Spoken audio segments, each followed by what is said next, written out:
హిరణ్యకశిపుడిని అంటాడనమాట.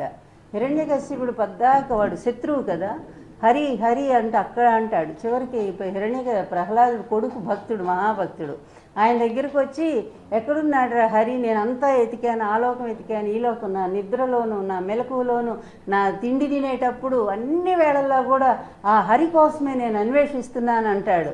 అంటే అప్పుడు అంటాడు, నాన్న నేను భక్తుడిగా నేను ఆయన్ని పూజిస్తాను హరిని, కానీ నువ్వు శత్రువుగా ఉండి కూడా ఆ హరినే తలుస్తున్నావు కదా అని అంటాడు. అట్లాగుంది వీళ్ళ పరిస్థితి. శత్రువులుగా ఉండి కూడా ఎప్పుడు జగన్ జగన్ జగన్ జగన్ నామం తప్ప వీళ్ళకి రెండో మాటే రావట్లేదు. అందువల్ల వచ్చే జన్మలో వీళ్ళకి మోక్షం దొరుకుతుందని మాత్రం చెప్పగలను.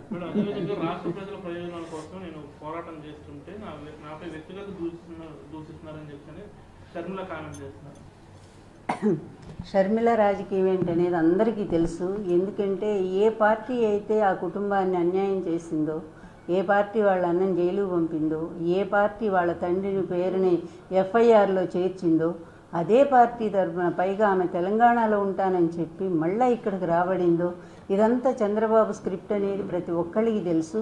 ఈరోజు వీళ్ళు సునీత కానీ లేకపోతే షర్మిల కానీ వీళ్ళిద్దరూ ఏం మాట్లాడినా, లేకపోతే పవన్ కళ్యాణ్ కానీ మొత్తం చంద్రబాబు జేబులో నుంచే మాట్లాడుతూ ఉన్నారు వీళ్ళు. అందువల్ల ఇక వీళ్ళకు ప్రజలు ఇప్పుడు పట్టించుకోవటం మానేశారు. ఎందుకంటే ఈ విధమైన వ్యక్తిగత ద్వేషాలతోనూ కక్షలతోనూ ప్రతి కుటుంబంలో కూడా ఒక చంద్రబాబు లాగా తయారైతే ఏం చెప్పగలం? మా కుటుంబంలో చంద్రబాబు అయ్యి సొంత మామకే వెన్నుపోటు పొడిచారు. ఈరోజు చెల్లెల రూపంలో మరో చంద్రబాబు వచ్చాడని మేము అనుకుంటా ఉన్నాము. అందువల్ల ప్రతి కుటుంబంలో కూడా ఇలా తయారైతే అది వాళ్ళ నాయకులు తప్ప కాదు కదా. అంత మంచి పనులు చేసిన ఎన్టీఆర్ గారు తప్ప ఆయన వెన్నుపోటు పొడవటం, అదేవిధంగా జగన్మోహన్ రెడ్డి గారు రాష్ట్రాన్ని ఇంత ముందుకు తీసుకుపోవటం ఆయన చేసిన తప్ప ఎందుకు వీళ్ళందరూ ఈ విధంగా వచ్చి అతని మీద విరుచుపడతారు? ఎందుకు వీళ్ళ ఈర్ష్యని ద్వేషాన్ని ఆయన మీద అంత చూపిస్తారు? అంటే ఎవరి చేతుల్లో మీరు కీలుబొమ్మలుగా మారిపోయారు, మీ వ్యక్తిత్వాలను తాకట్టు పెట్టుకున్నారు. అంత మంచి కుటుంబాల్లో పుట్టినటువంటి మీరు పవన్ కళ్యాణ్ కానీ లేకపోతే షర్మిల కానీ సునీత కానీ మంచి కుటుంబాల్లో పుట్టినటువంటి మీరు ఈ విధంగా ఒక దగుల్బాజీ చేతుల్లో కీలుబొమ్మలుగా మారిపోతారా? ఇంతకంటే దురదృష్టం ఉందా మీకు? ఇప్పుడు కాదు, వచ్చే ఎలక్షన్స్ తర్వాత ఏంటనేది మీకు కూడా క్లియర్గా అర్థమవుతుంది పిక్చరు. ప్రజలు మొత్తం కూడా జగన్మోహన్ రెడ్డి గారు వెంటే ఉన్నారు, ఇది మాత్రం మీరు మర్చిపోవద్దు. అలాగే రుషికొండలో 400 కోట్లతో సుమారు 400 కోట్లతో వాళ్ళ స్వలాభం కోసమే నిర్మించుకున్నారని చెప్పిన ప్రతిపక్షాలు విమర్శిస్తున్నారు. ఇది రుషికొండ ఇప్పుడు కాదు కదా, అదొక టూరింగ్ ప్లేస్. గతంలోనే బిల్డింగ్స్ ఉన్నాయి, మీకు తెలుసు కదా, ఇక్కడ ఉన్న వాళ్ళేగా మీరంతా కూడా. గతంలోనే దాని మీద బిల్డింగ్స్ లేవా? అట్లాగే ఇప్పుడు కూడా బిల్డింగ్ కట్టారు, కానీ దాన్ని దీనికోసం టూరిజం ప్లేస్ కోసమే కట్టినట్టున్నారు. అట్లాగే ఉందా? సరే, ఇక ఆరోపణ చేయాలంటే ప్రతి ఏదో కోడిగుడ్డు మీద ఏకలు వేయటం అంటారే, ఒక్క మంచి గురించి వీళ్ళు మాట్లాడి ఇదిగో ఇక్కడ అమ్మ ఒడిచ్చే దాంట్లో ఈ లోపం జరుగుతూ ఉంది అని చెప్తే నిజంగా దాన్ని ఒక సద్విమర్శగా మనం తీసుకోవడానికి అవకాశం ఉంటుంది. అలాగే ఫీజు రీయింబర్స్మెంట్లో ఇలా జరుగుతున్నాయి, ఎక్కడో చోట అవకతవకలు ఉన్నాయి, లేకపోతే కొంతమందికి అందట్లేదు అని అంటే దాన్ని సద్విమర్శగా తీసుకోవడానికి అవకాశం ఉంది. అలా కాకుండా చేసే మంచి పనులు ఒక్కటి కూడా మాట్లాడకుండా సేమ్ పచ్చ మీడియా ఆ స్క్రిప్ట్ ఏదైతే ఉందో అదే వీళ్ళిద్దరు మాట్లాడుతున్నారంటే అర్థం కావట్లేదా ఈ వీళ్ళ వెనక ఎవరు నడిపిస్తున్నారనేది? అదే చెప్పాను ఇందాక బాబు, అదే చెప్పాను నేను. ఆమె భర్త పూర్తి తెలుగుదేశం అనేది అందరికి ఎప్పుడో తెలుసు బాబు. అప్పుడు వివేకానంద రెడ్డిని రానియకుండా ఆయన కాంగ్రెస్ పార్టీలో ఉంచింది ఆ కుటుంబమే. నిన్న తాడేపల్లి సభ చూశాక, ప్రతిపక్షాల సభ, చంద్రబాబు నాయుడు పవన్ కళ్యాణ్ గారి సభ చూశాక ఇంత వరస్ట్ సభ ఎప్పుడు అంటే ఒక రాజకీయ వ్యవస్థ ఏర్పడ్డ తర్వాత ఇంత హీనంగా మాట్లాడిన వాళ్ళు, అందులో అంత స్థాయిలో ఉండేటువంటి వ్యక్తులు అంత దిగజారిపోయి మాట్లాడారు అంటే ఎంత బలహీనంగా ఉన్నారో వాళ్ళు అనేది చాలా స్పష్టంగా అర్థమవుతూ ఉంది. అందులో తొక్కేస్తాము, ఏం పాతాళాన్ని తొక్కేస్తాము. ఎందుకంటే ఏదో అంటారే, ఒట్టిగొడ్డు కరుపులు ఎక్కువ అని తెలుగులో ఓ సామెత ఉంది. ఏమి పాలు ఇవ్వలేనప్పుడు అది ఓరికి అరుస్తూ ఉంటుంది. వీళ్ళ పరిస్థితి కూడా అలాగే ఉంది. పవన్ కళ్యాణ్ గారు కూడా ఎంత పిచ్చిగా మాట్లాడారంటే, నేను మొన్న సభలో జనాలు లేరు, పాడు లేరు, 5ంటికి క్లోజ్ అయిపోతుంది అనుకున్న సభను 6:30 దాకా పాపం వెయిట్ చేశారు అక్కడ కార్గోలో. అయినా సరే ఏదో అరకొర జనాలు వస్తే దాంతో మమ అనిపించారు. కానీ వాళ్ళు రెచ్చిపోయిన విధానం చూస్తే ఒక్కటే మేము అడుగుతూ ఉన్నాము పవన్ కళ్యాణ్ గారిని, అసలు మీరు చదువుకున్నారా? కొంచెమైనా పరిజ్ఞానం ఉందా? అదేమంటే కాపు సోదరులు ఎందుకు ఇస్తూ ఉన్నాడు, మనం భోజనాలు పెట్టలేము, మనం మంచినీళ్ళు ఇవ్వలేము, అందువల్ల మనం ఎట్లా అన్ని సీట్లు అడుగుతాము, ఎన్ని ఇస్తే అన్నీ తీసుకోవాలి. రాజకీయ పరిజ్ఞానం అంట ఎవరు? చంద్రబాబు నాయుడు. అంత సమర్థుడంట. అంత సమర్థుడైతే ఎందుకు ఓడిపోయాడు? మరి 23 సీట్లతో ఎంత ఘోరంగా ఓడిపోయాడు? 60 కేసులు ఈరోజు చుట్టుముట్టు ఉన్నాయి. ఈ 75 ఏళ్ల ముసలాడికి ఈరోజు ఎన్ని భయంకరమైన కేసులు, ఎంత అవినీతిపడు, ప్రపంచమంతా అవినీతి చక్రవర్తి అని చెప్తా ఉన్నారు కదా. నీకు మాత్రం పక్కన ఉండేటువంటి అతను అవినీతి కనపడలేదా? నువ్వు తిట్టావు కదా ఒకరోజు. నువ్వు 2019లోనే ఎప్పుడో కాదు, 2014 ముందు ఎప్పుడో మరి భయంకరంగా చంద్రబాబు అవినీతి అది ఇది అంటూ భయంకరంగా తిట్టావు కదా.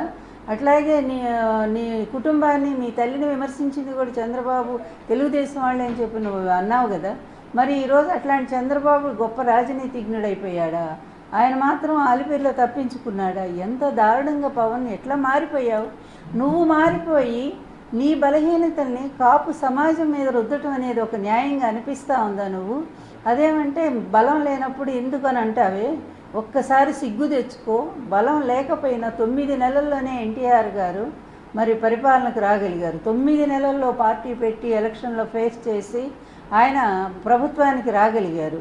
అలాగే ఢిల్లీ పీఠాన్ని మరి ఆమ్ ఆద్మీ పార్టీ ఎంత గొప్పగా సక్సెస్ఫుల్గా పోటీ చేసి వాళ్ళు గెలిచారు. అది ఉండాలయ్యా. ఆ స్పిరిట్ లేకుండా నువ్వు నీ బలహీనత, నువ్వు నిజం చెప్పాలంటే సజ్జల గారు చెప్పినట్టుగా నువ్వు ఒక అవుట్సోర్సింగ్ ఏజెన్సీలానే కనపడుతున్నావు ప్రజలందరికీ. నీ లోపాన్ని, నీ బలహీనత నువ్వు ఎందుకు అతని చేతిలో చిక్కావో ఎవరికి అర్థం కావట్లా. డబ్బు కమ్ముడు పోయావో కాదో అది కూడా మాకు తెలియట్లేదు. కానీ సంథింగ్ నువ్వు మాత్రం ఏదో ఒక అతను నిన్ను బ్లాక్మెయిల్ చేస్తూ ఉన్నాడు. నీ బలహీనతను ఏదో తను పట్టుకొని నిన్ను అట్లా చేతులు గుప్పెట్లో పెట్టుకొని ఈరోజు ఎలా ఆడిస్తాలా. లేకపోతే నీ జెండా కనిపిస్తేనేమో చంద్రబాబు నాయుడు తీసేయని అంటాడా? ఇప్పుడు నిజంగా సిగ్గున్నవాడు అయితే, పౌరుషం ఉంటే నిజంగా నీ జనసేన సైనికులంతా కూడా వాళ్ళు పోరాడుతున్నారు కదా, వాళ్ళకున్న పౌరుషం ఇది కూడా నీకు లేకపోతే ఎట్లాగా? వాళ్ళు పోరాడుతున్నారు, ఎక్కడ ఒక మాట పండియట్లేదు, నిన్ను పండియట్లేదు, పార్టీని కూడా పండియట్లేదు. ఇంత అవమానకర పద్ధతుల్లో ఎందుకు తెలుగుదేశం పార్టీ తాకట్టు పెడుతున్నావని వాళ్ళు రోడ్డు మీదకి వచ్చి ఫైట్ చేస్తున్నారే నీ కోసం. నీకు ఆ మాత్రం సిగ్గు లేదయ్యా? వాళ్ళకున్నటువంటి పౌరుషం, ఆత్మాభిమానం నీకు లేదా? ఇక నీ జాతిని నువ్వు ఈసడించి మాట్లాడుతూ ఉన్నావే. ఎప్పుడైనా కాపు జాతి కోసం నువ్వు ఏ ఒక్క రోజైనా కరోనా లాంటి కష్ట సమయంలో నువ్వు మరి కోట్లు అప్పుడు సంపాదిస్తూ ఉన్నావు కదా సినిమా నటుడిగా. ఇలాంటి కాపుల కోసం నువ్వు ₹1 ఖర్చు పెట్టావా నువ్వు? పోనీ నీ బాసు 14 సంవత్సరాలు ఈ రాష్ట్రాన్ని లూటీ చేశాడు కదా, 14 సంవత్సరాలు ముఖ్యమంత్రిగా చేసి మొత్తం లూటీ చేసి 2 ఎకరాల పెద్ద మనిషి ఈరోజు 6 లక్షల కోట్లకి ఎగబాకాడే. ఇదంతా అవినీతి కదా? నీ కళ్ళకు కనపట్లేదా? అందులో నీకు ఎంత షేర్ చేస్తున్నాడో మాకు తెలియదు దాని గురించి, ఎందుకంటే ఇవన్నీ చాటుమాట వ్యవహారాలు కనుక. కానీ పబ్లిక్గా ఈరోజు కేసులు బట్టబయలు చేస్తూ ఉన్నాయి కదా. అతని అవినీతి మీద 18 కేసులు స్టేలు తెచ్చుకొని బయటకు వచ్చాడు కదా. అందులో నేనేసిన కేసు కూడా ఉంది కదా. ఇన్ని ప్రత్యక్షంగా ఉన్నా కూడా నువ్వు నమ్మవా అతని గురించి? అంటే నువ్వు అతని చేతిలో ఎలా బందీ అయిపోయావో, ఎలా చిక్కిపోయావో అనేది చాలా స్పష్టంగా అర్థమవుతుంది.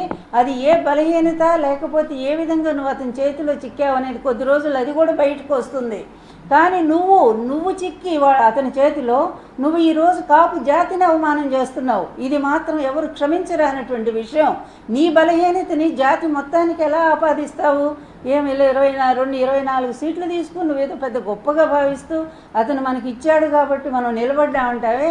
పక్కనుండి ప్రతి ఒక్కడు కూడా పార్టీ పెట్టిందే ధైర్యంగా పోరాడతాడు. జగన్మోహన్ రెడ్డి గారు ఎప్పుడు పెట్టారు ఏ పార్టీ? 2011లో పెట్టారు. 2014 ఎలక్షన్స్, అందులో 16 నెలలు అయిపోయి జైల్లో పెట్టారు. జైల్లో పెట్టినా కూడా వచ్చి నిలబడి జైలు నుంచి వచ్చి కూడా ధైర్యంగా పోరాడలేదా? 175 సీట్లు పోటీ పెట్టలేదా? నీలాగా 5 సీట్లు 10 సీట్లు అనుకుంటూ ఎవరిని అడుక్కోలేదే, ఎవరి పొత్తుల కోసం ఆయన వేచి చూడలేదే. ఆయనంతటా ఆయన ధైర్యంగా నిలబడ్డాడు.